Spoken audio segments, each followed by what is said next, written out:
Right, the Sydney organised crime situation has reached a peak. Right, mate. Something is seriously off in Sydney and Melbourne right now. Maybe because this isn't just all crimes gone up a bit again. This has full-scale organised crime groups going through main character body energy. And it's not hiding anymore. We're talking daylight incidents, brazen attacks, public places, stuff that makes you go, hang on, this isn't meant to be isn't this meant to be Australian or Netflix crime documentary? I know, such bad joke, my bad. What's wild is how confident it all looks. That's the scary part. When organised crime stops being started, it usually means what's one thing or two. Either they don't feel the consequences. God, public death penalty time question mark. Um, either or they don't think the system's asleep at the wheel. Corruption may be instead now. And meanwhile, normal people are trying to catch coffee again. Catch your coffee. Oh my days. Get a coffee, catch a train, maybe enjoy Sydney without being accidentally walking into a crime scene. Police say they're on top of it. And look, fair enough, complex investigations take time, but from the outside, it feels like Sydney's underwater stress testing the limits. This isn't random chaos. This is planned, targeted, organized. And when that hits peak, history tells us it doesn't just magically come down on its own. So yes, something's brewing, and if you live in Sydney, you can feel them. Because when organized crime gets loud, that's usually the warning sign. Also, I will probably complete here my other video on this, as well as some off-friendly Georgie's videos for like 2 hours around this topic, as he made a lot. He's a really good YouTuber. Full credit to him for that, but enjoy that and see you next time. The Australian police situation is crazy. So, right, I don't usually say this, but then in reality, what is going on with the Australian police right now? For the last few months, we've had a Melbourne shooting, a Bondi Beach stabbing shooting terrorist incident, Port Ocean massacre before, and then before, but more recently, Georgian Shanks, finally George D's, the YouTuber's house getting firebombed. At this point, again, it's not just 3 bad apples or that one squirrel that finds a good apple once in a while. It is the entire fruit shop set on fire. So let's start with Melbourne. Melbourne, the city that lectures around what's good. AFL, good coffee and good croissants. And how the rest of Australia about more something somehow keeping up in headlines involving organised crime, bike violence and shootings. And every single time police come out and say, this was a targeted incident, the public is not at risk. Which is court speak for, yeah, criminals are shooting each other, but don't worry, they just don't exist near them. But apparently bullets no respect zoning laws. So really, the problem isn't just the crime, it's that everyone knows who's involved too. These groups aren't invisible, they're not underground, they're not geniuses, yet somehow enforcement only kicks in after someone gets shot. Maybe. Then we get Bondi. Broad daylight. In broad daylight, one of the most famous beaches on earth. Families, tourists, Locusts everyone. And suddenly Australia realizes, oh, we're not immune to this stuff anymore. Now credit we're doing, and the first responders were brave, the lifeguards were very brave, and the guy who took down the shooter was really brave, and well done him. I hope he and all families affected are okay though. No argument there. But here's the uncomfortable bit. How does someone already flagged as a dangerous male make it far into the location before action happens? Australia loves surveillance, cameras everywhere, it's Western world, we all know, data spaces everywhere, paperwork, not so much, but still everywhere. Yet prevention somehow with life after the tragedy, never before. Now let's talk about the one that really exposes the system, at least he claims it does. George and Shanks, finally George's house firebombed. Not a criminal, not a gang member, just a YouTuber with just over 1 million subs, if I remember correctly. And not just random YouTuber drama. This was linked to organized crime figures, which raises a very simple question. How does a known organized crime associate to allegedly firebomb a high-profile political commentator, and it takes forever for anything to happen? If Jordan was some random bloke in Western Sydney, this would have been buried in page 12 of the news. And his house wasn't bloody Bondi, just keep that in mind. But because he's public, it accidentally reveals something. Australia is really soft on organized crime, unless it's embarrassing for its politicians. And the chilling part, this message sends is, if you're loud enough, someone powerful enough might shut you up. That's not a police problem, that's a real democratic problem. The bigger issue. Here's the pattern. Known criminals, known risks, known warning signs, and yet action only happens after blood is spilled and warning signs. And police are incredible at finding people and random drug dogs, strip searches, paperwork. But when it comes to organized crime again, corruption and intimidation, suddenly everything is complex and ongoing. Australia doesn't just have this problem, also an under-policing problem, it has a misprioritization problem. And again, it is a massively visible problem, especially in some states looking at you, Victoria, Melbourne, Sydney, and New South Wales.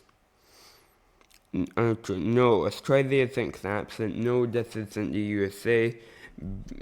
But pretending everything is fine when journalists get firebombed and beaches turn into crime scenes is how everything rots quietly away. Sort out before targeted incident becomes national slogan. Like, subscribe, and remember the public is not apparently at risk until they are. The man who ABC and police failed to investigate is now reported to have said he wants to kill me. And why did it take until now for the ABC to even acknowledge that might be a problem? Make an arrest, you cowards. I just wanted to give everyone a short update on the organised crime infiltrating every institution in New South Wales situation. The update is that it's crazy.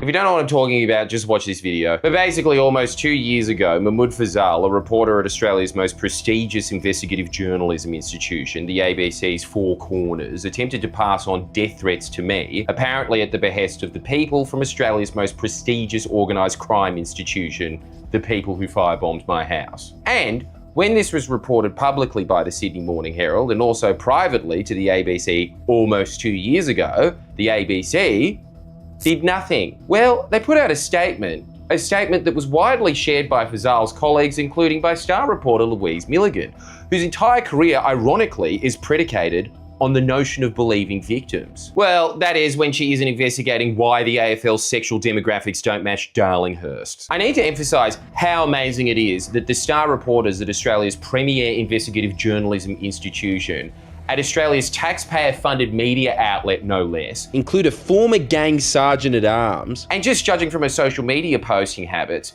a legitimately insane person? This statement, put out by career investigative journalists based on the rock-solid foundation of not investigating incredibly easy-to-investigate allegations, reads as follows. This is unbelievable. The Four Corners staff, reporters, producers, researchers, camera operators, editors, graphic artists, digital producers, the program's supervising producer, and its executive producer stand behind Mahmoud Fazal and his investigative journalism. Mahmoud is an award-winning, ethical, and fact-based reporter of the highest standard. The entire team rejects any suggestion to the contrary. Yeah, they actually wrote that. Everyone down to the gaffer guy.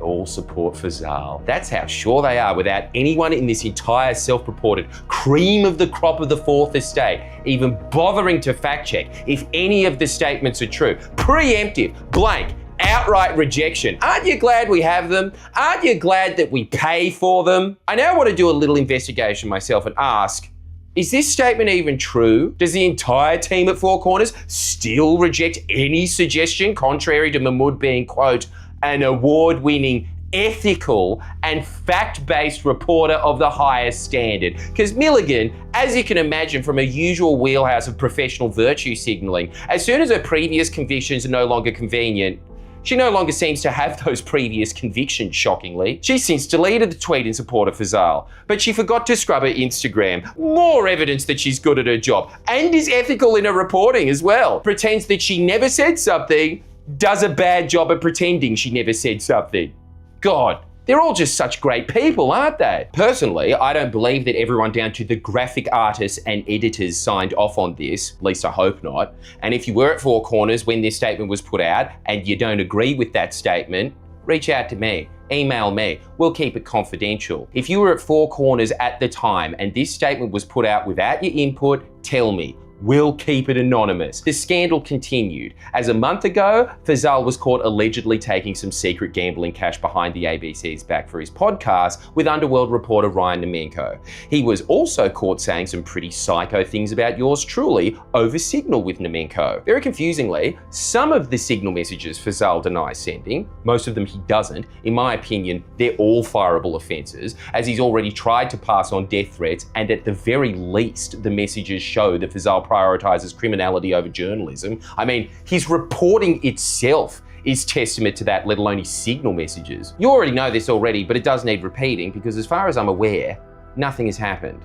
And perhaps I was being a little hyperbolic when I say organised crime has infiltrated every institution in New South Wales. Maybe not every institution, but after a month, after all of this has come out, I still have to ask, not only what are the ABC doing, but where are the police? The police have still done nothing. You had enough to launch a real investigation years ago into Fazal and the firebombing, and you didn't do anything. And now?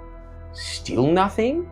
This is particularly strange when Fazal takes taxpayer money to make very questionable, questionable is far too soft of a descriptor, downright bewildering investigations about New South Wales police themselves. These investigations really open more questions about Fazal than the police, who are the subject of these investigations. Like, go watch this one. This episode of Four Corners ends with Fazal reading a letter from a man in prison for murder who is now chiding the police from his prison cell for not arresting him quickly enough. I've got a letter here from Abulzar Sultani, who's inside the jail behind me. He writes, "I was spiralling out of control. I've taken responsibility for what I've done. I blame no one but myself, and I have been held accountable. However, I still believe the police should have intervened earlier, considering the volume of evidence they had on me relating to drug supply." Surreal.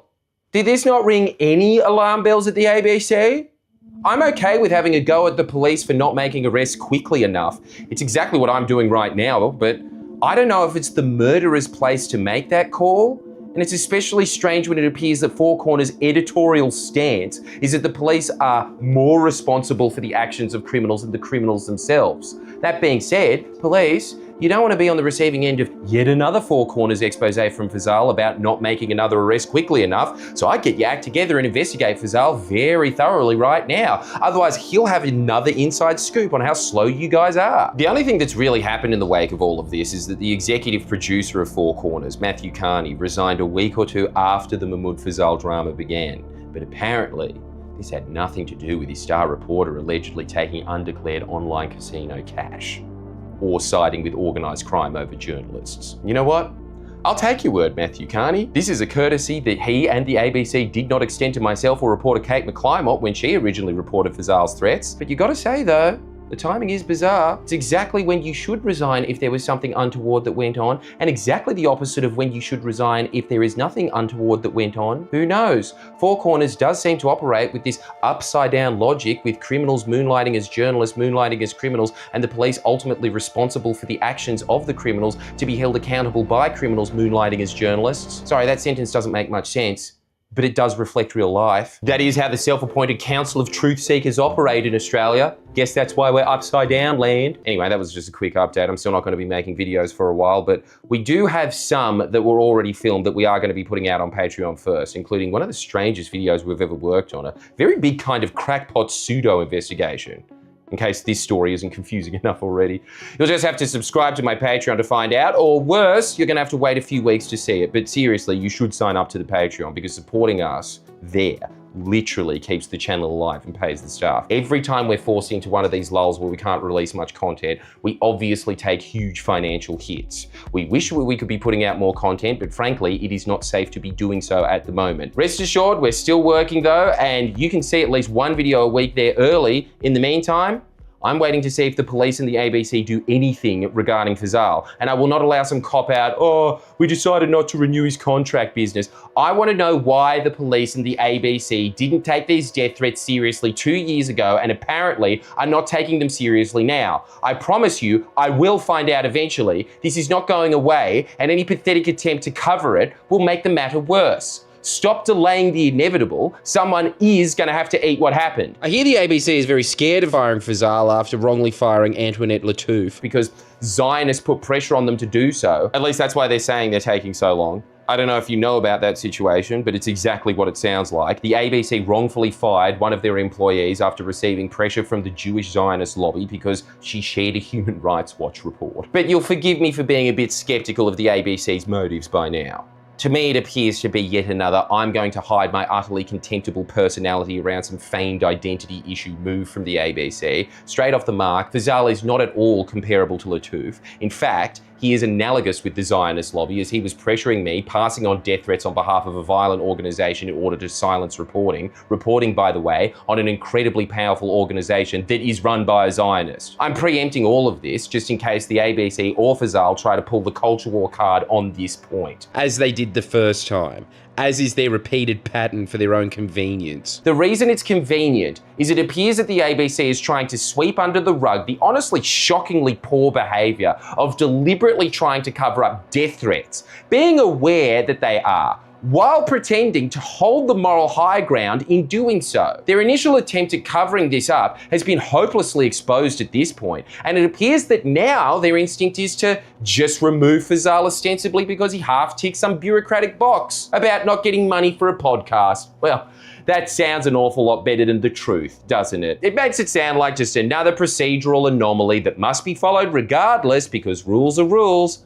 rather than the truth, which is that the flagship institution at the ABC, their self-constructed image that they've been feathering for more than 60 years, is not only a farce, it is a perverted inversion of reality. Everything that they purportedly stand for, i.e., they are not interested in investigating, they are interested in covering up crimes, serious, life-threatening crimes. And it really looks like that's how they're trying to write this entire saga off. And I'm here to tell both Four Corners and the ABC, don't even try it. It's not going to work. You are not coming off looking clean in this, and every further attempt to cover your tracks makes you look far worse. Just as a reminder, this is just for the ABC staff now, one-on-one. This was your stated public opinion when you thought you could get away with this years ago. We'll go through it one more time. The Four Corners staff, reporters, producers, researchers, camera operators, editors, graphic artists, digital producers, the program's supervising producer and its executive producer stand behind Mahmoud Fazal and his investigative journalism. Mahmoud is an award-winning, ethical and fact-based reporter of the highest standard. The entire team rejects any suggestion to the contrary. You want more of these on the record, do you? Be my guest.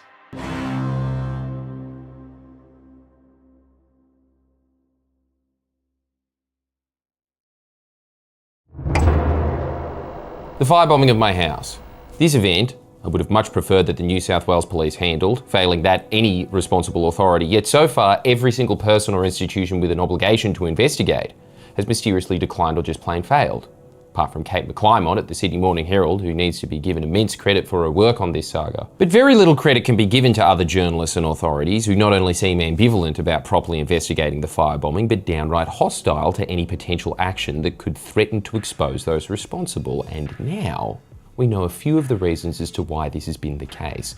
And these are very concerning reasons. As such, today I feel like I've been left with no choice but to again address the firebombing, as I've waited 3 years for the police to do something. And during these 3 years, I've not only watched them pass by on numerous chances to solve this mystery, but also somehow, for some mysterious reason, downright actually reject good leads that I've been aware of. No follow-up or interest. It's been a joke. There's been more interest in the police determining what accelerant was used to burn down my house than convicting the people who ordered it. So, I hope this video will get some proactive cops interested in finally charging the people responsible for burning down my house, or at least flush out what the hell is happening in the New South Wales Police, one of the largest, most powerful, well-equipped police forces in the Western world, that has, in my estimation, seen a single journalist publicly uncover more about the firebombing than the entire force combined. As you probably know, in 2022 my house was firebombed because of a video I made. A video which I was forced to take down a year after the firebombing, after threats on my life and the lives of others were attempted to be passed on to me via a former Mongols bikie sergeant-at-arms gangster turned Four Corners journalist, Mahmoud Fazal. Yes, Four Corners, ostensibly the most prestigious investigative journalism institution in Australia, the esteemed flagship, no less, of our dear public broadcaster, the ABC. Allow me to reiterate, as that is really hard to capture just how damning this is. A Four Corners journalist was meeting with heavy organised crime figures, then sending through demands purportedly on behalf of those figures, threatening that if I failed to remove my investigation into these figures, myself and people around me would die. This story was exposed by Kate McClymont in the Sydney Morning Herald over a year ago, though I never spoke about it in depth. You can read it if you want more context, it's brilliant work, but the important takeaway is this. When faced with an abundance of new evidence relating to the firebombing, the evidence that was more than enough at the very least to charge a few people, what did the New South Wales Police do? As far as I'm aware, nothing. Nothing substantive, at least. I tried to question the Four Corners journalist who passed on these threats, but according to New South Wales Police, he refused to provide a statement. Shouldn't that ring a few alarm bells? Shouldn't that open up further avenues of inquiry when conveying threats in of itself can be an offence? Apparently not. This is every criminal's dream treatment. Burn down a house, threaten to kill people, have it reported to police, and then the police do nothing. I thought the police would do something. I shut up for them. I didn't release material I had, as the police said it could hamper their investigations. Now in hindsight, I think it would have been safer to put out what I knew. And then what did the national broadcaster do when faced with the fact that their reporter was telling people that he was going to meetings with gangland murderers in order to find out what death threats and messages to pass on to? I guess in this context I'll have to call myself a journalist, as my stories are certainly more consequential than the utter swill Four Corners pumps out. The ABC did nothing. Well, they didn't do nothing. Do you want to know what they actually did? They defended Mahmoud Fazal.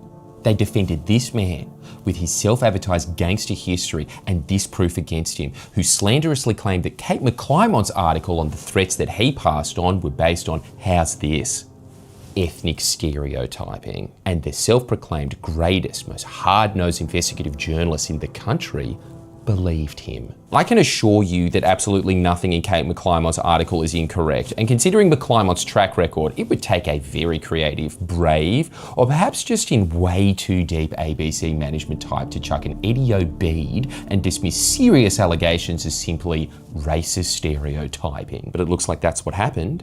The ABC were even offered multiple times hard documentary evidence to back up McClymont's claims, should they want to investigate these serious allegations, evidence that they refused to even look at.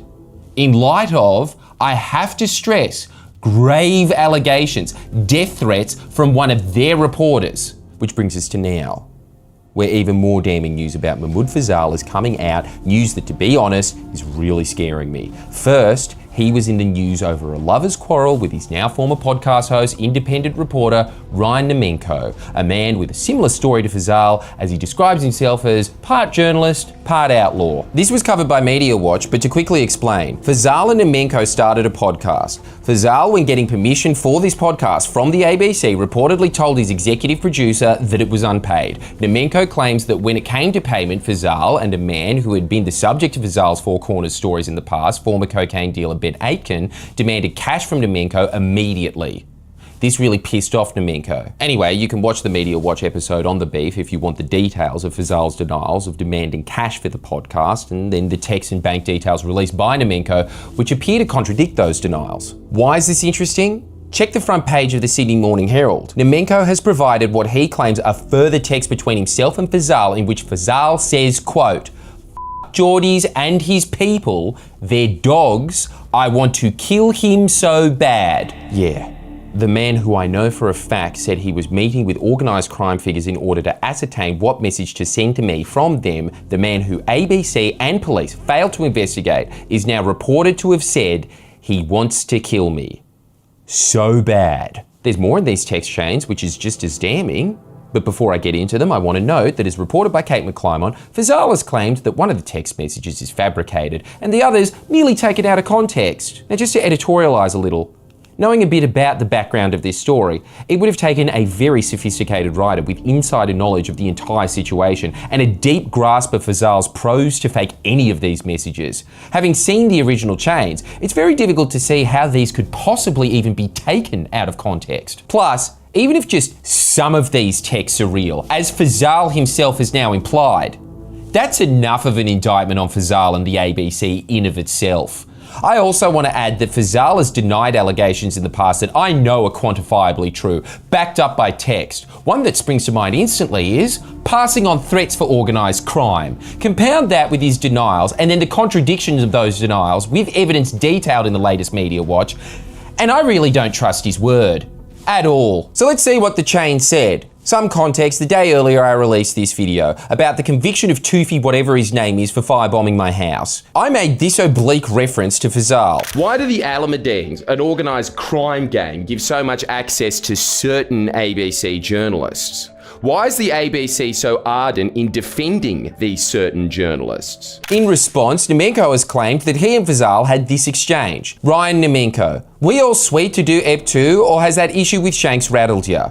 If you did what you did, just f***ing own it. Why lie? Never ends well, brother. Mahmoud Fazal, Geordies and his people, they're dogs. I want to kill him so bad. Ryan Nemenko, are you f***ing serious? Over something you didn't do? Leave it. It's not your place. Mahmoud Fazal, bro, Alameddine still want to hit me. I need to make up to him with this pod and we will kill it. Better him than me, but him, we should do a pod on that and get my story out. Ryan Nemenko. Nah, leave it, it's not worth it. Seriously, Geordies is a nerd, bro. He's not part of OC, that's organized crime. Why hit a house over a story? It's f***ing gay. You should know how bad it was when I had to cop all that shit. Just leave it. I'm not willing to speak about it because let's be real, you sent the f***ing threats. They f***ed you. Mahmoud Fazal. Nah, he has to get what he gets. He's a dog, ratted me to Jax. Jax means police. Now, I want to be fair here. Mahmoud, can you tell me which one of these texts is out of context?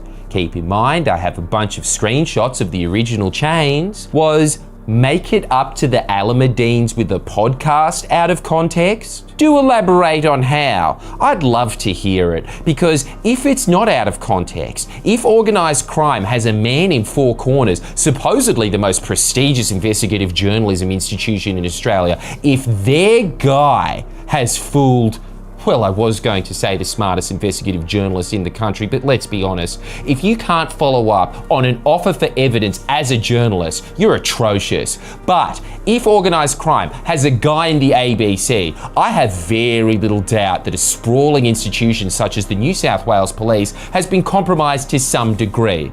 I'd love to be proven wrong. So please, New South Wales Police, can you make a substantial arrest? It's actually unbelievable that after 3 years you have no one. There is something really weird going on.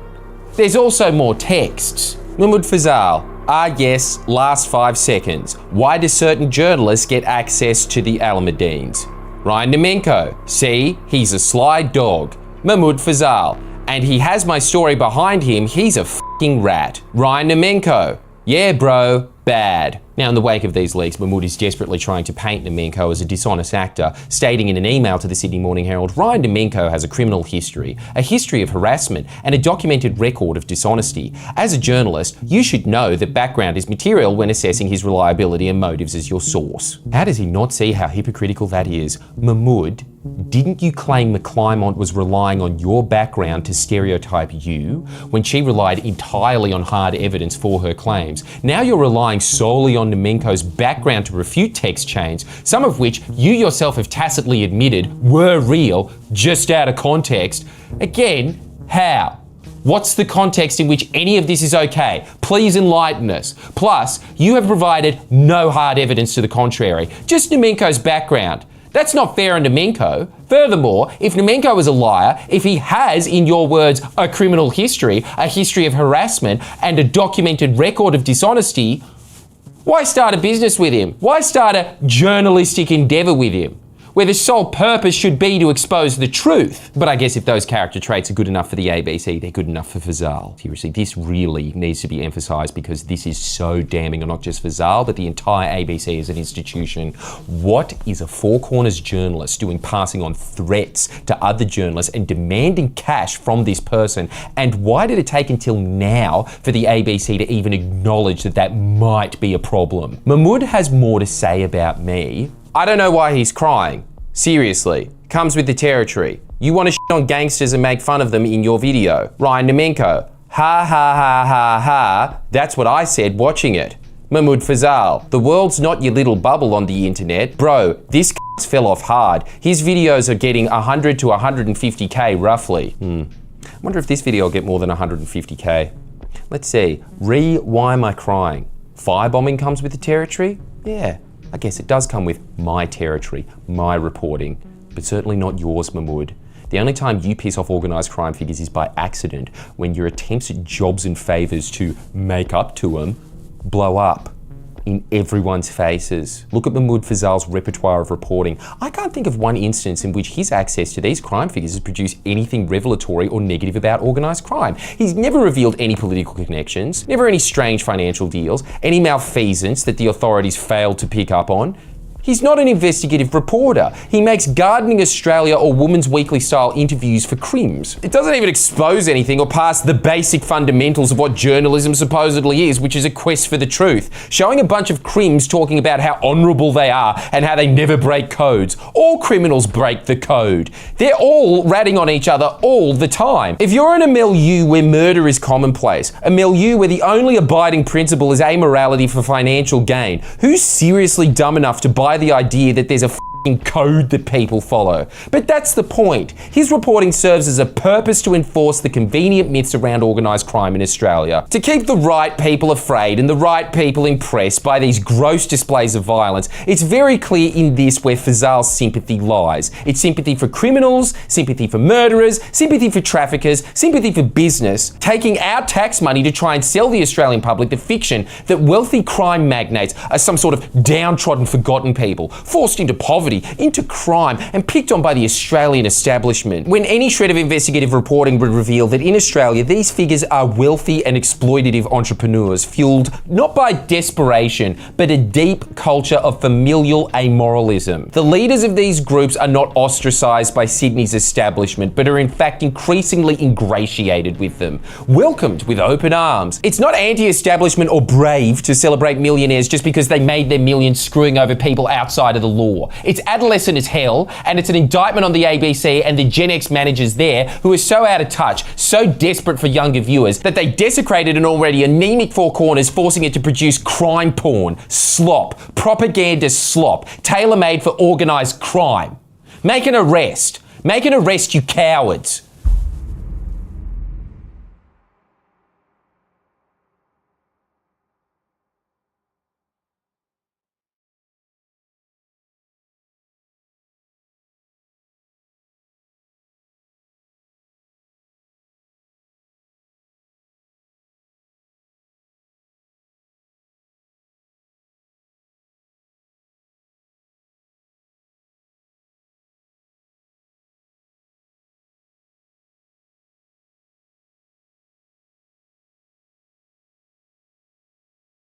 It is Australia's worst mass shooting in nearly 30 years, after 15 people died, including a 10-year-old girl. The news live here at Bondi Beach on the deadly terror attack that happened here yesterday evening. Beachgoers were unsure what the sound was, then realising the danger they were in. Police were called to Bondi Beach around 6:45 p.m. last night after multiple reports of active shooters. Two men were firing into crowds of people celebrating the start of Hanukkah at a park in North Bondi. This is being filmed in the morning, so obviously the story will have moved on by the time you see this, but at the time of recording, there has been 16 killed in Bondi, close to 30 injured, one of the gunmen dead. I think we all know what I'm talking about. The world does at this point, the Bondi shootings, which I think that was a major point of it. Apart from the fact that it is a large Jewish community, it is also a focal point of Australia of this is the good life. This is the beach life. This is relaxed, easygoing. I think that was another reason that they chose that. And if they didn't choose it, because the gunmen do seem fairly stupid, this has permanently tarnished Australia's image as a result of that. So thank you, well done. That was a really good side bonus of all of this. It's honestly so tragic, isn't it? It's particularly tragic in Australia because the entire point of this country really is you come here, you make a better life for yourself if you're lucky enough to get here in the first place, and you're supposed to leave all of your old world gripes behind.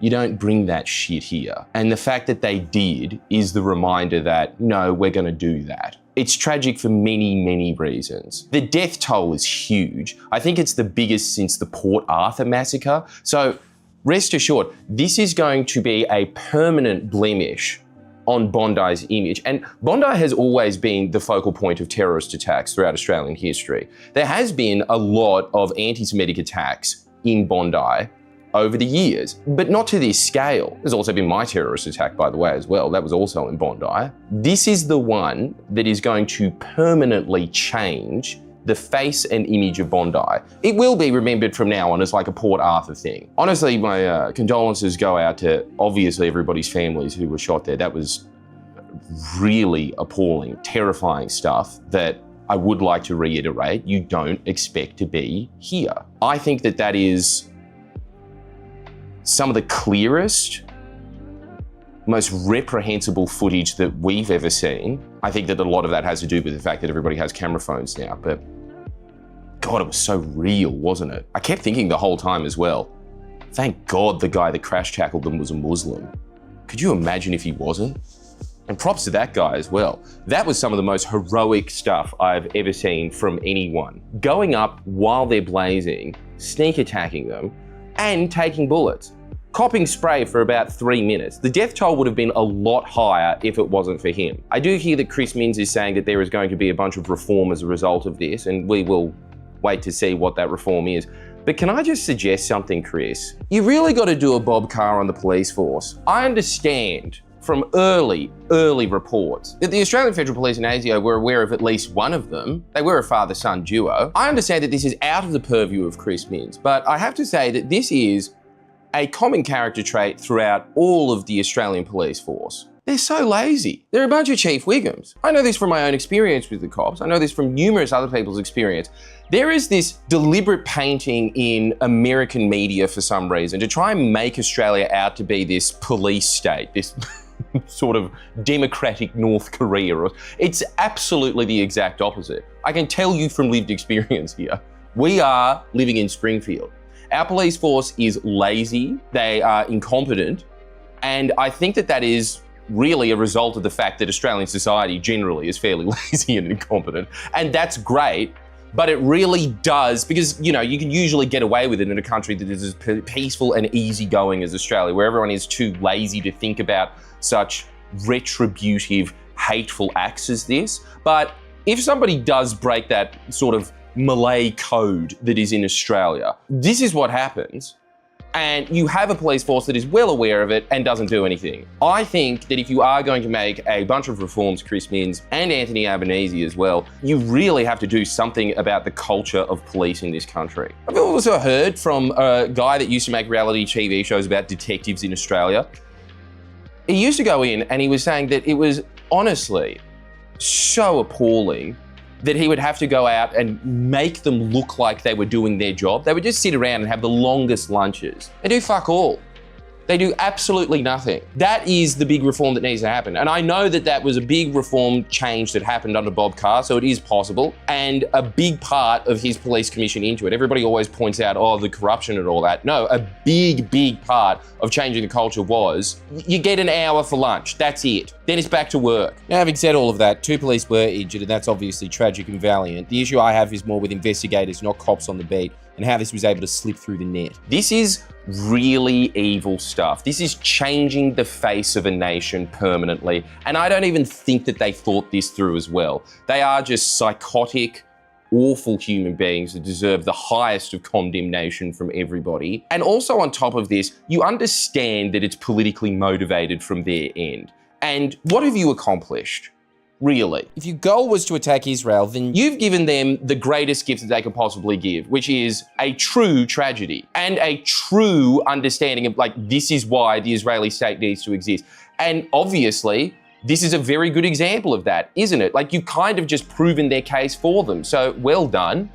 That was really smart. I mean, look, it's already being used. This is early days. It was a very clumsy attempt. It really reeks of Netanyahu's contempt of Anthony Albanese. For whatever reason, he's really got a bee in his bonnet about him. Classic Netanyahu move. He's trying to score points off the tragedy for his own evil machinations.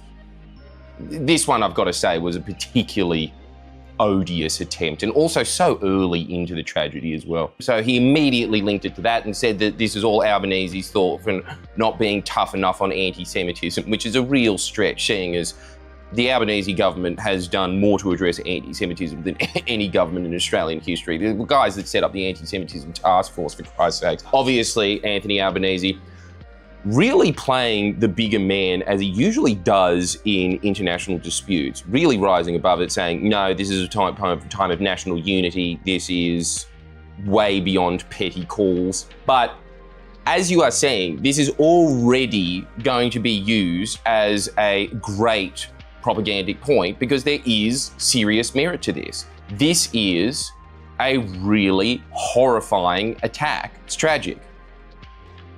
And obviously we were supposed to be off and Merry Christmas and season's greetings and all of that, but I thought that it was probably appropriate that we came back pretty much to say that thoughts and prayers with the family members today. It must be so horrifying seeing your loved ones filmed getting killed. Horrible stuff.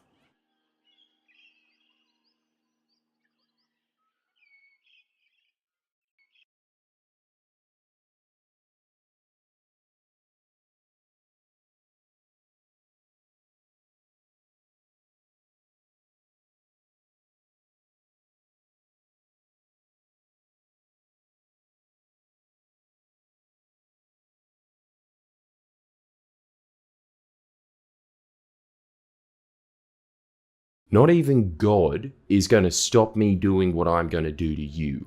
I know where your parents live, and I know you have a dog. I'm going to stab it. That's a threat that the police allege was made by a notorious bikie who, for legal reasons we can't name, so we're just going to call him Tony K. Police allege he made this threat over the phone to plumber Stephen Toy back in March of 2009. What was alleged by police to have happened in the weeks after this threat was made is absolutely, for lack of better words, insane. If you follow the people, the money, and the companies that were all connected to Tony K and this threat, and you follow them for years down the line, what you'll find is a web of disturbing connections to some of the most senior political and senior business figures in Australia. This is a story about the kings of Sydney's property development industry, an attempt to make sense of their coronation. The following information has been gleaned from court documents and police statements Friendly Geordies has viewed, namely from police statements of Stephen Toy, a self-employed plumber from Western Sydney. We'll begin in 2009 when Stephen Toy, then aged 27, alleges he was friends with a man by the name of Andy Nahas. Andy Nahas at the time was a 20-year-old man from Marylands. His family had been in the property development business for quite some time, running Nahas Constructions. Stephen claims that he knows Andy from growing up around the Guildford and Marylands area, and that he also went to school with one of Andy's older brothers, either Joe or Fadi Nahas. Joe, who also goes by the name of Yusuf, was director of Nahas Constructions at the time. We'll get to that company soon. Anyway, the police statements given by Stephen Toy detail this strange story wherein Andy is owed money, around $4,500, by some man who was unidentified in the first statement, but in the second is referred only to as Andrew. The lack of $4,500 forces Andy to borrow $1,000 from a different unnamed man. Stephen, being the good friend he is, realises his mate knows Andrew's older brother, so he approaches that mate to see if he can get him to convince Andrew to give Andy back the $4,500 that Andy lent. You following? Yeah, look, it's an extremely convoluted chain of debts that doesn't really make that much sense. And in all honesty, I don't think it's entirely true, but just keep following. It's worth it. Stephen's mate does approach Andrew, and Andrew pays Stephen's mate the $4,500, presumably under the pretext that that money will go back to Andy. Once the money is paid, Stephen calls his mate, who apparently says that he's just going to keep the money for himself and not give it to Andy to who it is owed. Thus, Stephen, being the good friend that he is, claims that he began to give Andy a couple of $100s here and there to help him out. Here's the statement. I agreed to help Nahas by giving him money when I had spare. Over the next 3 months, I continually gave Nahas in approximately $300 amounts. During this period, Nahas continually told me he had no money and he owed people money. And it wasn't right when the male kept his $4,500 from Andrew. I'm sorry, but when did normal people involve such a large number of intermediaries when chasing a few $1,000s worth of debts? This story is just odd, but here's where it gets odder. Stephen begins receiving phone calls from a man that on his first police statement he refused to identify, figuring that it's the man that Andy Nahas owes $1,000 to. The first call is on the 19th of March. Here's an excerpt from Stephen's first police statement. About a month later, out of the blue, I got a phone call on my work phone. The number display on my phone said private number. I answered, and it was a male. He said, "How you going, Stephen?" I said to the male on the phone, "I'm fine. What is this regarding?" The male on the phone said, "It's about the money you owe Andy Nahas, because Andy owes me money." I said to the male on the phone, "It's between me and Andy. We've already worked it out amongst us." The male on the phone said, "Nuh, you have to come and see me, because Andy owes me money and you owe him money, so now he has to pay and you have to pay." I thought this may have been male number 3 who Andy owed $1,000 to. I said to the male on the phone, "By chance, how much does he owe you?" The male on the phone said $10,000. I said to the male on the phone, "That's bullshit. What happens between me and Andy is between us. We're friends. What happens between you and Andy is between you and Andy." The male on the phone said, "I expect you to come and see me." Don't disrespect me. I hung up the phone, terminating the call. I did not recognize the voice of the caller. However, he did recognize the voice of the caller, as it's revealed in Stephen's second police statement. Not only did he recognize the voice of the caller, but the caller identified himself as a man that Stephen knew, Bandito's bikie Tony K. Needless to say, the recount of this call in the second statement that Stephen gave is a lot more interesting. I answered the phone and a male person said, "Yeah, Steve, it's Tony K with you, brother." I said, "Yeah, mate, how can I help you?" Tony said, "I need you to come and see me." I said, "What for?" Tony said, "It's got to do with Andy Nahas and some money." I said, "Mate, whatever got to do with me and Andy Nahas and money has to do with us. It has nothing to do with you." Tony said, "Andy has been lying to me and he owes money and he hasn't told me the truth for a long time and I'm very upset with him. I'm going to speak with his brothers so I can get the money off them." I said, "Fair enough. I've got no money to give you. It has nothing to do with me." Tony said, "I'm at my mother's house in Guildford, come and see me." I said, "What for? I have no reason to come and see you. I'm busy, mate." Tony said, "I'm showing you respect, so you should show me respect and come and see me." I said, "I'll see what I can do in the next few days."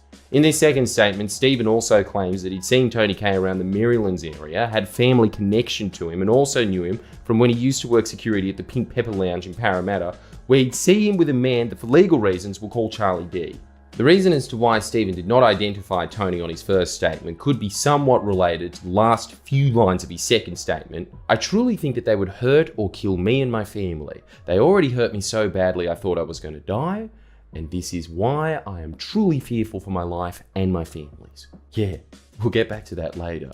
Back to where we were though, it's then claimed in the days following this phone call, Stephen received numerous calls from a private number, which he didn't answer as he believed them to be from Tony K. This was until around the 23rd of March of 2009 when the police and Stephen alleged that Tony K rang Stephen's personal mobile, a number which Stephen claims only his mother, father, brother-in-law, sister, and a couple of close friends including Andy Nahas possessed. Stephen's second statement reads as follows: "I received a phone call on my personal phone. There was a number displayed on the screen, but I did not recognize the number. I answered the call. A male said, 'It's Tony, what's happening? How come you haven't come to see me?' I recognized this voice to be the same voice of the male who called me the first time, identifying himself as Tony K. I said, 'Mate, I don't have time for your shit.' Tony said, 'Where are you now? I will come and see you.' I said, 'No, mate, nup.' Tony said, 'Not even God is going to stop me doing what I'm going to do to you. I know where your parents live, and I know you have a dog. I'm going to stab it.' I said, 'Okay, mate, no worries. Are you finished?' Tony said in Arabic, 'I'm going to f*** your God.' I said, 'No worries, mate.' I could hear a male voice in the background say, 'We're going to your parents' house. We'll see you there.' I hung up the phone. About a week later, I went to visit my parents at the service station. I bumped into a friend who told me Tony K was in hospital. He had been in a car accident. Because I hadn't heard from Tony, I realised this must have been why. Then there's a rather large time gap between this and the next incident in the statement. It doesn't really detail any alarmed conversations Stephen might have had. I guess he could have just been relaxed about some bikie f***ing his God. According to the statements, the next event occurs on Thursday the 15th of April. Stephen goes to work at his friend's house at Rydalmere, and throughout the day he receives numerous calls from Andy Nahas. About 1:30 PM the same day, I saw a missed call on my personal mobile telephone from Andy Nahas. I called him back. Nahas answered and asked what time I finished work. I said, "Not sure, probably 3:30, 4 o'clock. Nahas said, "Okay, what time will you be able to come and see me?" I said, "I will ring you when I'm free."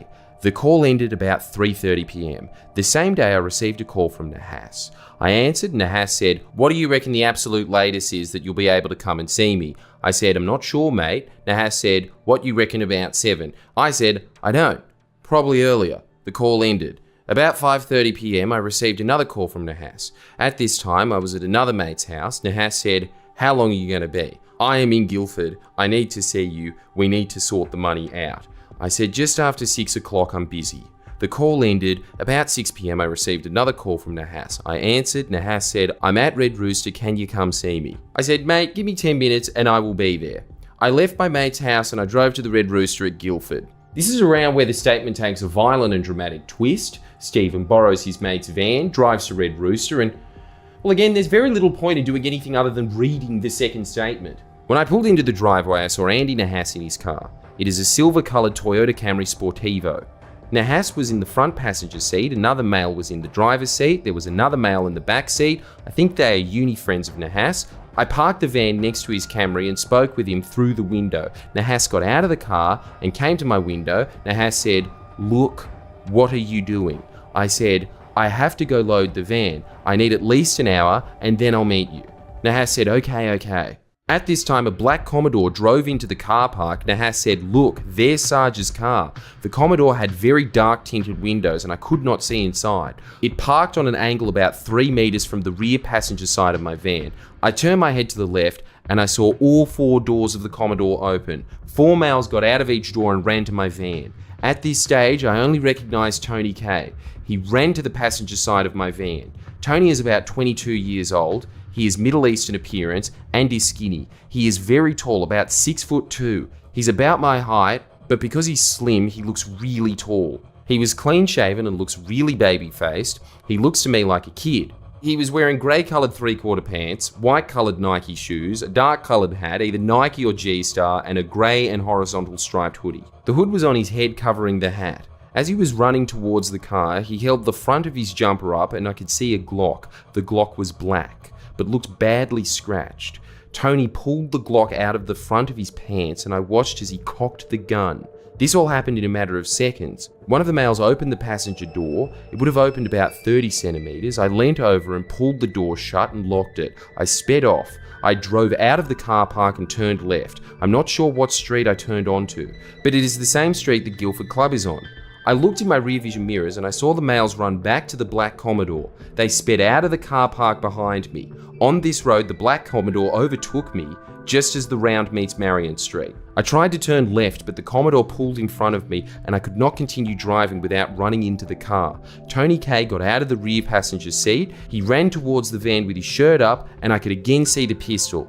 Tony ran toward the driver's side. I reversed backwards about 10 meters. I put the car back in first gear and drove back towards the roundabout. I drove straight through the roundabout and turned right at the Guildford Bowling Club. I drove all the way to Marylands Road. I again looked in my rear view mirror and rear vision mirror and I saw Andy Nahas's silver Camry speeding up behind me.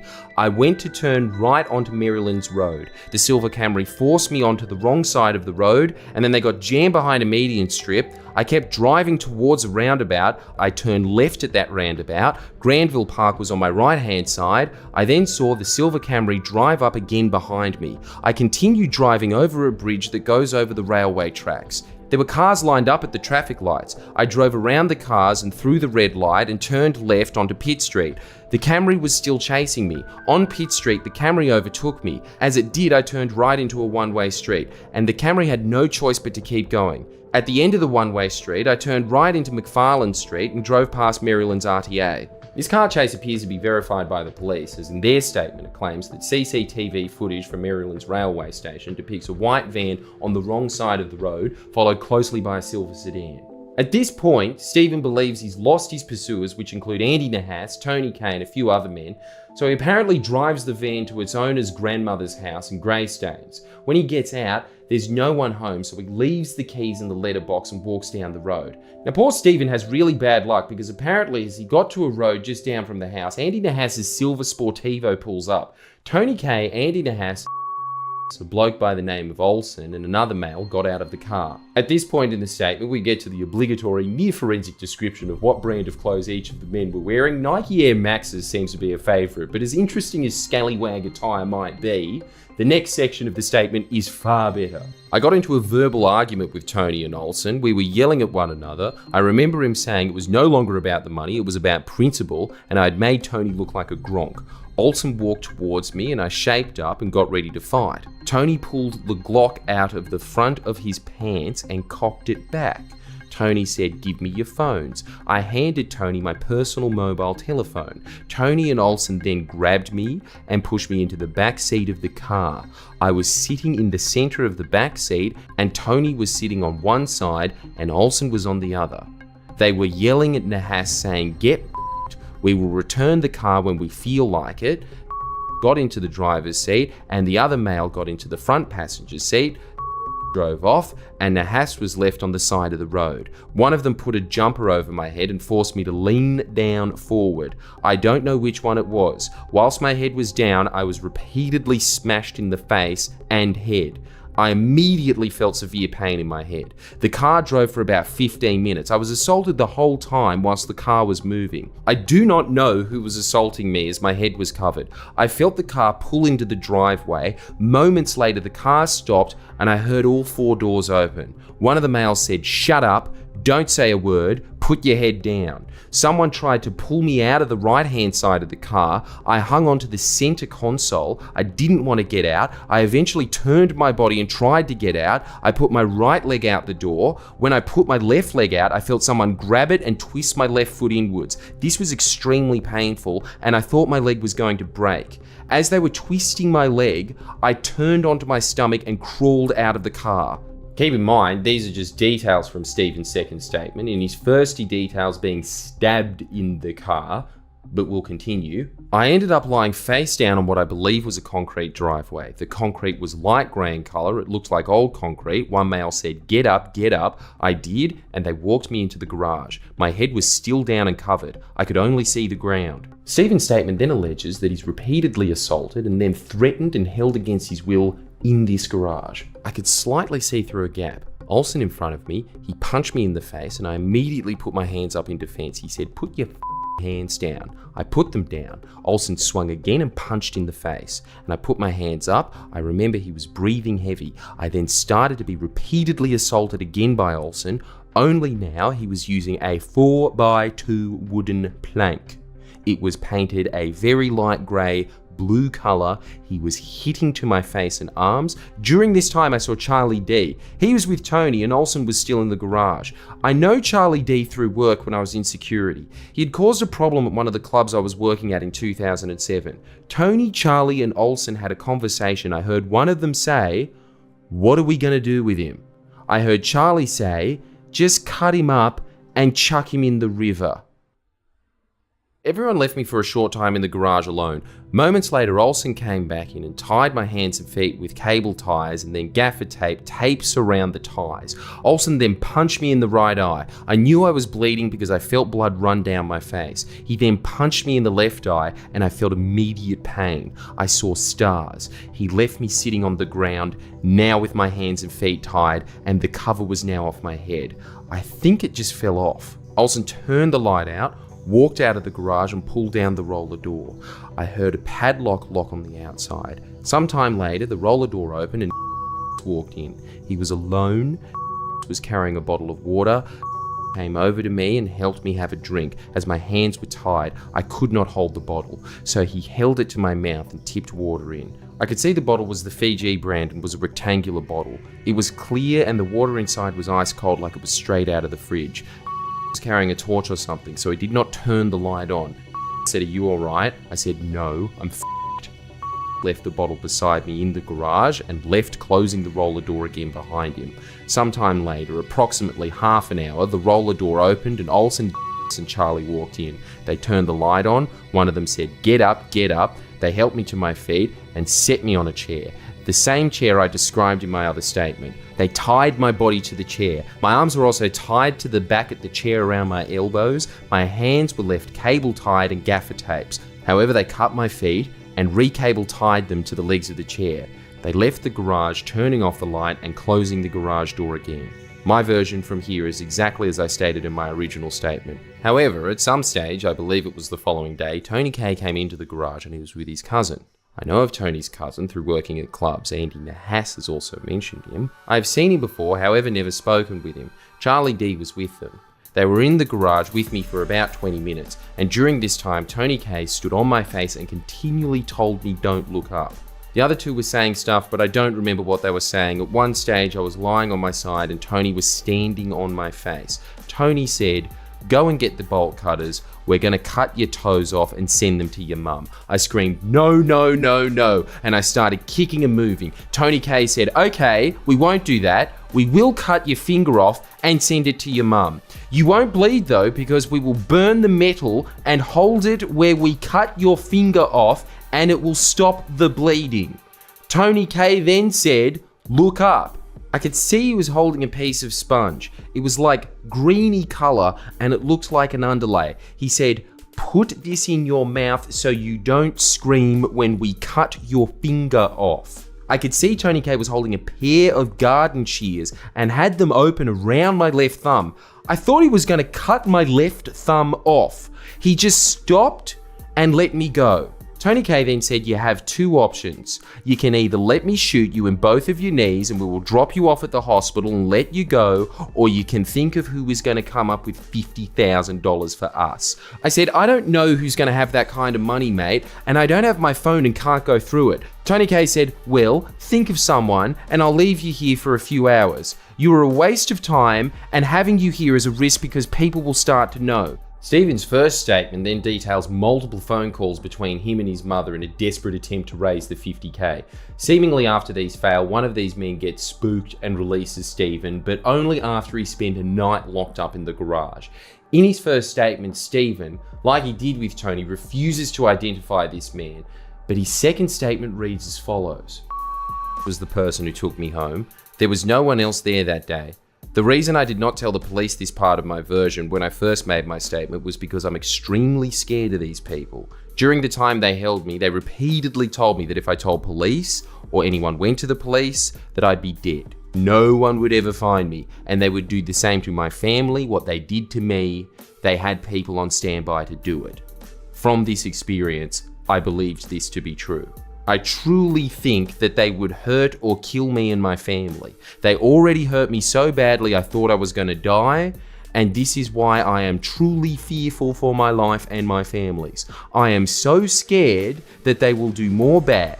They know where my family live. Since the incident, I have been in hiding because I'm scared they will come and kill me.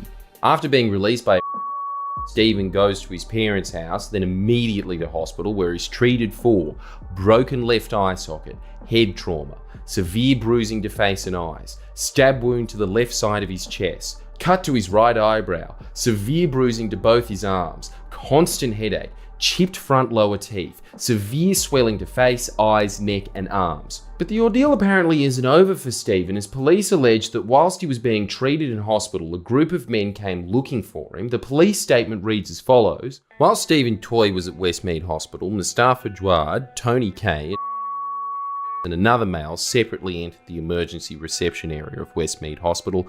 CCTV footage obtained from the hospital depicts Jawad, Tony and in the foyer of the emergency ward. At one point, all three meet up and sit in a group on provided chairs. At various points, is seen to approach the reception desk. On one occasion, Tony is present at the reception desk with him. CCTV depicts Jawad gaining access to the ward while Stephen's mother was in the ward waiting for the complainant, who had been taken for a CT scan. She indicates that a male matching the description of Jawad walked down the aisle and seemed to be looking into each separate bed area. He looked like he was trying to find someone. She heard him speak to a nurse and say, "That guy that has been bored in and was bashed in the last 2 days, can you tell me what his first name is?" She reports that the nurse said surname and the response was no first name. The nurse said, "You'll have to go to the front desk."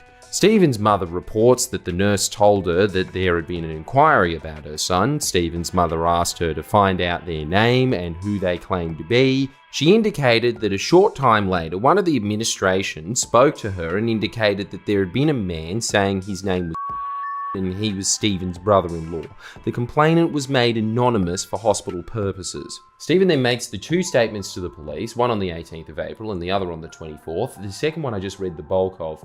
This seemingly leads the police to wiretap the phones of the accused. On the 9th of May, Stephen Toy texts Andy Nahas the following. "You had nothing to do with it. I told her I'd seen you before I was going to my mum's house, and then I drove off and then stopped to make a call, then I got bashed and robbed. And when I was in hospital, they thought I was a bikie and everything. I'm not. I just told them I got bashed and robbed, bro. I didn't mean to put you in. I told them it had nothing to do with you. I just seen you quickly before it happened. That's it. I was full in hospital on morphine and I had 3 detectives screaming at me, bro. I gave them the biggest blow-ass story, man. I'm sorry that they busted your balls." The police statement also detailed phone calls, lawfully intercepted telephone communications, recorded extensive phone conversations/SMS messages between Andy Nahas and Stephen Toy in relation to the kidnapping.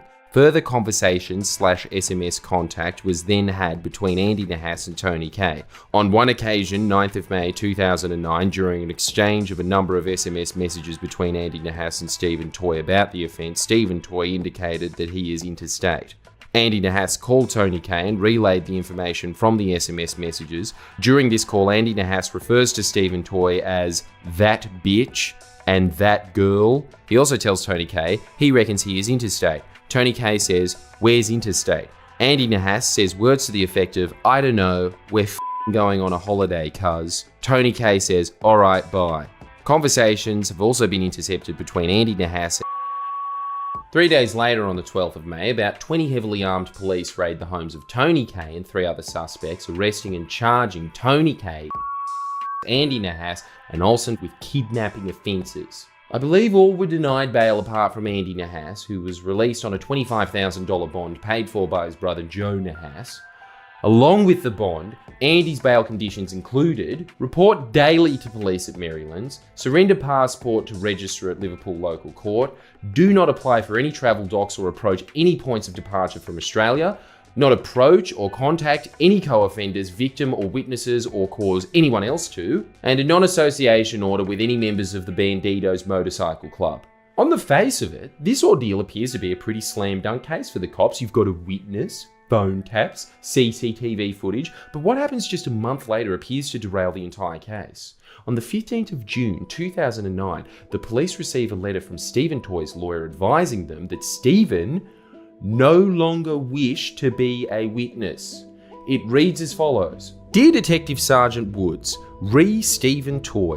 We've been instructed to advise and represent Mr. Toy in relation to an investigation which we understand is currently being conducted by you and by other members of the gang squad. We understand the police spoke to our client on or about the 17th of April when our client was a patient at Westmead Hospital. Certain allegations were apparently made by our client at that time, although at that time we understand no person was identified by it. We were also instructed that on a subsequent occasion our client was spoken to at a police station. At that time, further information was provided by our client to police in which persons were apparently named by him. We are instructed that our client has serious reservations and concerns of the accuracy of the information he provided to police. He instructs us that he is uncertain about the accuracy of allegations he has made, particularly as he was under a regime of medication on both occasions following prescription by hospital medical staff, which includes sedatives and painkilling medication in addition to antibiotics. Our client is not able to provide precise details of the medication, but no doubt the hospital records would confirm the details if necessary. Our client instructs us that he does not wish to pursue any allegations he may have made, nor does he wish to participate in any other interview by police, nor does he wish to become embroiled in any criminal prosecution as a witness. Our client wishes to resume his normal day-to-day life without being subjected to the pressure inherent in criminal proceedings over which he has no control, and in which allegations he has made, which are unreliable to say the least, given his previous medical condition, will be relied upon to prosecute other people. In these circumstances, our client has instructed us that he does not wish to be approached by police. If there are any further matters which the police wish to take up with our client, he requests that these be directed to this firm. Subject to any advice by this firm to the contrary, our client will not agree to be questioned directly. We look forward to receiving your confirmation that police will respect the wishes of our client. Yours faithfully, Chris Watson, Watson Solicitors. Odd. Police then get a forensic scientist to basically state, no, antibiotics are not magic mushrooms, they don't change your memory, quote. Their medication he was taking or prescribed would not have caused him to give inaccurate information to police or be uncertain of events which are described in Mr. Toy's statements. However, he was allegedly kidnapped and assaulted, which would be expected to have a traumatizing effect and may affect memory. Various legal skirmishes ensue over the following months. In December 2009, Andy Nahas's lawyers flagged their intention to cross-examine Stephen Toy. Keeping in mind, this is months after Stephen's lawyer had stated to the police that Stephen no longer wished to be a witness. The Department of Public Prosecutions agreed to cross-examination, yet there's a question as to if the hearing will even happen, as the key witness is not supporting the prosecutions. Then there are very little documents we've managed to view really until August and September of 2010. The most interesting one being this one dated the 6th of September 2010, where a police officer from the gang squad makes the following statement. Between the 2nd of August and 6th of September 2010, I made numerous attempts to locate Stephen Toy, including attending his last known premises. Every time I attended these premises, no persons were home. On the 6th of August 2010, I attended the last known address for Toy's solicitor. No persons were at this address. I then contacted the mobile telephone number for this service. No person answered. And there was no message service for a message to be left. I then got in contact with Decran Yakinian, Toy's last known solicitor, who stated to police that he had not spoken with Toy in some months and no longer had his contact details. Yakinian was going to try and get his details from a friend of Toy who still was in contact with Yakinian. From this date, I've been unable to get in contact with Yakinian. The mobile telephone rings out and there's no message service. On Monday the 30th of August, I spoke with a source who stated that Toy was now friends with Tony K and would not be attending court even if he was issued with a subpoena. The source stated that Toy would rather be charged and sent to jail himself before attending to give evidence as a witness. Inquiries relating to the medical records and tax records have both been made and neither assisted in locating Stephen Toy. He disappeared. Police couldn't find Stephen. Fun fact, Toy's last known solicitor, Decran Yakinian, the one that police also couldn't contact, he had a professional misconduct finding held against him in 2019 for various reasons, including misleading a court. And the same day this statement is made by the police, the charges against Andy Nahas are dismissed. I believe it's the same for his co-accused. But it gets better for Andy and co, as not only are the charges dropped, the Department of Public Prosecutions pays for their legal costs. Andy gets over $30,000. Oh, but Andy was lucky already because according to documents viewed by Friendly Geordies, Nahas Constructions, the firm run by his family, was already paying his legal costs.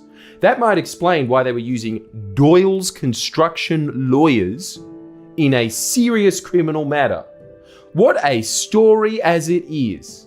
An alleged violent kidnapping, police raids, phone taps, a witness seemingly disappearing. It's like the end of season 1 of The Wire. But to get to the real heart of this story, you have to see what the accused got up to in the 12 years following this ordeal. Tony K, up until recently, ran a construction business creatively titled K Constructions. He remained squarely in the eye line of cops in the years after the kidnapping charges, chiefly for an unsolved 2009 murder, an alleged murder that took place just months before the alleged kidnapping. No wonder Stephen was scared. For over a decade, this murder has gone unsolved and no perpetrator was arrested. Earlier this year, Tony K was charged with the murder, but who and what are the political connections to the people involved in this ordeal? Well, Andy Nahas also stayed in the construction industry, eventually becoming the secretary of a large property development group, Coronation Property, in 2016. Any guesses who Coronation Property hired as their executive director earlier this year? Yeah, it's John Barilaro. Again. Yes, bruz.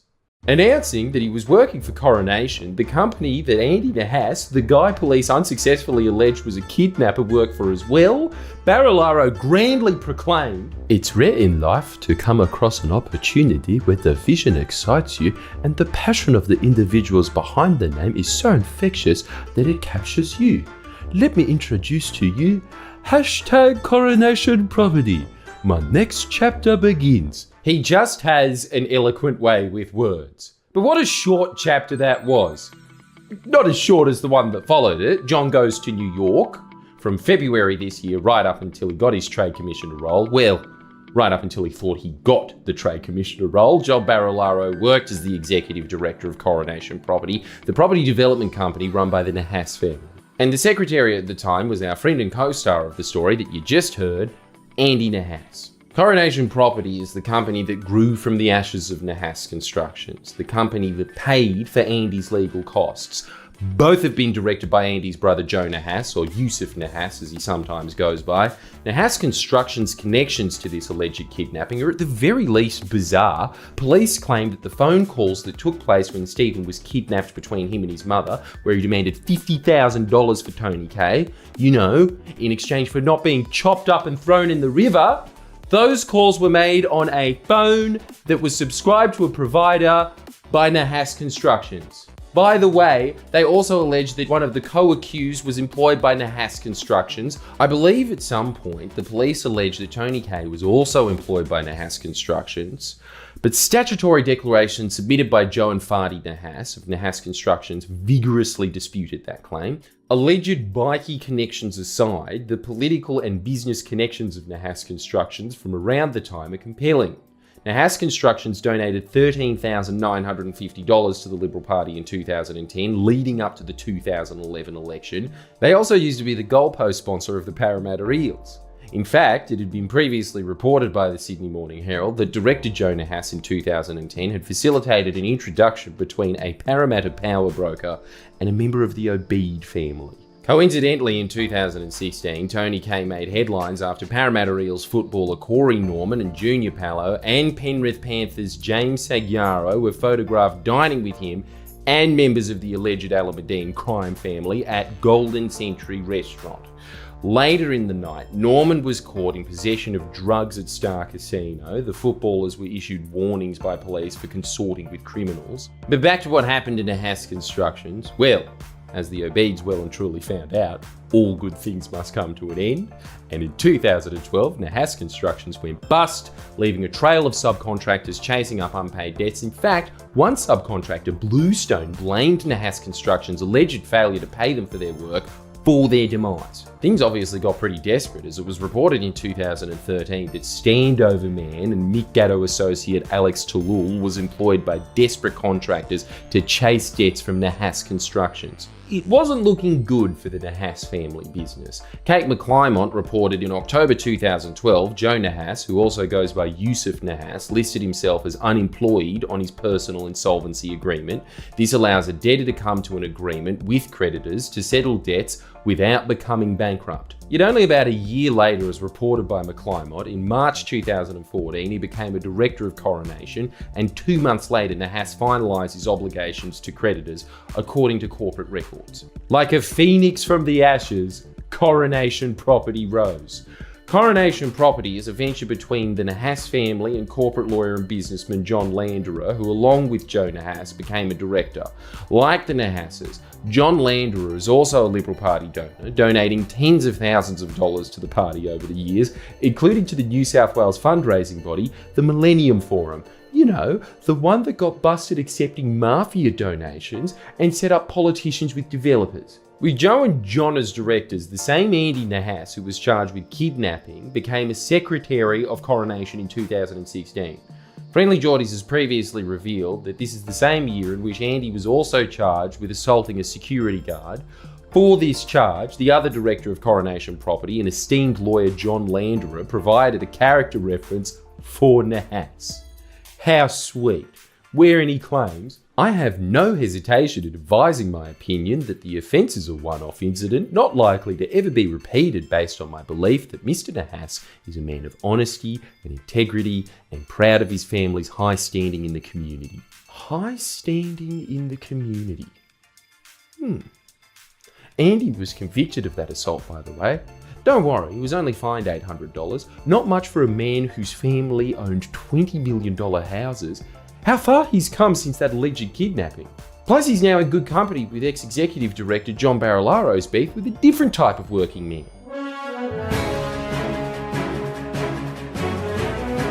Coronation really do seem to be his people. I'm saying it now, he shouldn't have quit. They too understand the troubles of dealing with impertinent media. Take a look at these media clips from a few years back. Some of Sydney's biggest developments, millions of dollars, an allegedly stolen Lamborghini, an attempted home invasion and assault.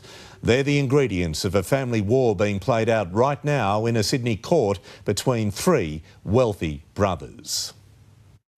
The Nahas family is behind some of our biggest developments, from the paper mill in Liverpool to a luxury tower in Parramatta, not to mention lavish weddings like this.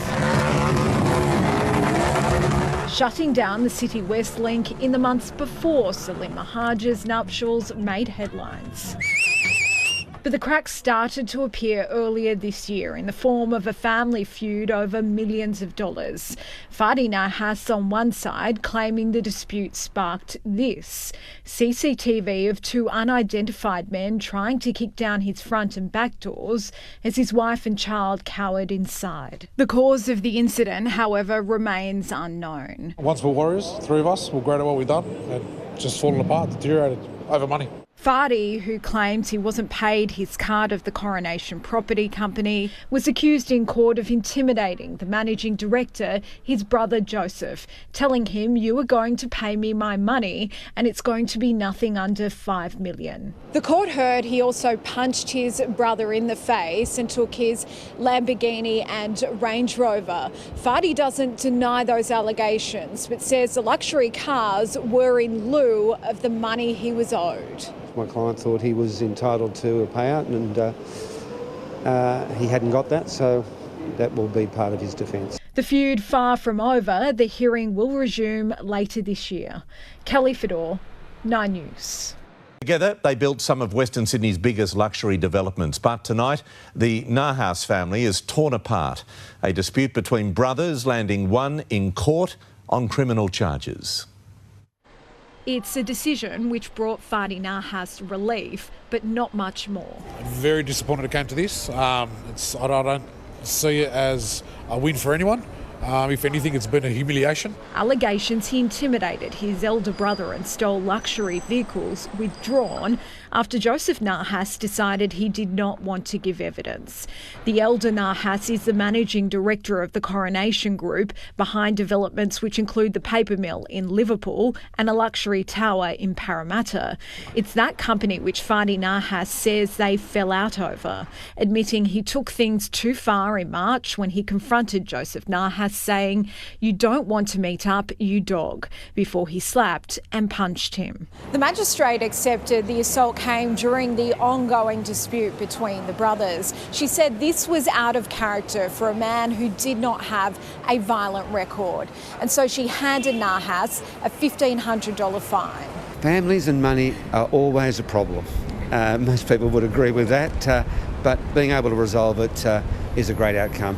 And Fadi Nahas says he'll still pursue the money he claims he's owed. So in due course, they will be resolved. Family trouble. Barilaro sure can empathise. These videos appear to be completely scrubbed from the net and were only available from databases, despite only being a few years old. I can't really offer much more information on them, but I wonder who sent those mysterious men to Fadi Nahas's house. Anyway, remember how Tony K, Andy Nahas's co-accused, was caught hanging out with people who police alleged members of the Alameddine crime family? Well, Friendly Geordies has something exclusive and cool to reveal. Here's a picture of the ex-Deputy Premier's ex-business partner and I guess ex-boss, considering the Nahas family runs Coronation, ex-accused kidnapper Andy Nahas hanging out with the Alameddines. There's Andy, all 5 feet of him. See that guy? That's Masood Zakaria, an alleged Alameddine heavyweight and now on the run as one of the most wanted men in Australia, wanted over his alleged involvement in a failed attempt to kill Ibrahim Hamzy. A company he directs, Zach Services, is also a shareholder in labour hire business Alpha Omega Enterprises. We asked if Coronation or MM Builders have done any business with Alpha Omega Enterprises. They didn't answer directly. This guy over here, that's Joseph Vokai, alleged leader of the KVT Islander gang that is aligned with the Alameddines. He's currently imprisoned, refused bail over the same failed plot to kill Ibrahim Hamzy. And him? That's John Baysari, another Alameddine associate. Earlier this year, he handed himself into police after being wanted alongside Masood and Joseph. He was charged with 9 offences, which included the usual drug possession and supply, dealing with proceeds of crime and participating in a criminal group. It's just insane. In just December last year, all 3 of these men were wanted by the cops, and here they are posing for pictures with the Deputy Premier's business partner. And this guy? That's Ali Yunus, the cousin of the alleged head of the snake, Rafat Alameddine. You might know him better as a huncho. Stab you in your blood vessel, these cars ain't rentals, these bras ain't special. This money high level, we gon' put you in your kennel, nah bitch, no wrestle, all my homies coming several. Wrap you up like a pretzel. What the hell is that? If this picture wasn't good enough, here are some close-ups of A Huncho with our guy, Andy Nahas. Coronation Property has some associations with really questionable characters. And the Alameddines too. We think this Trade Commissioner scandal is outrageous, but these are the people that the ex-Deputy Premier of New South Wales went to work for immediately after leaving office, and the Parliamentary Ethics Advisor approved. Nobody batted an eye. Apparently the second highest office holder in the state, parachuting from that job to become a property developer is just fine in New South Wales. It's already been reported that John Barilaro made representations to the Building Commissioner on behalf of Coronation Property. So watch this space. We put questions to John Landerer, Andy Nahas, Joe Nahas and John Barilaro. Their responses are here.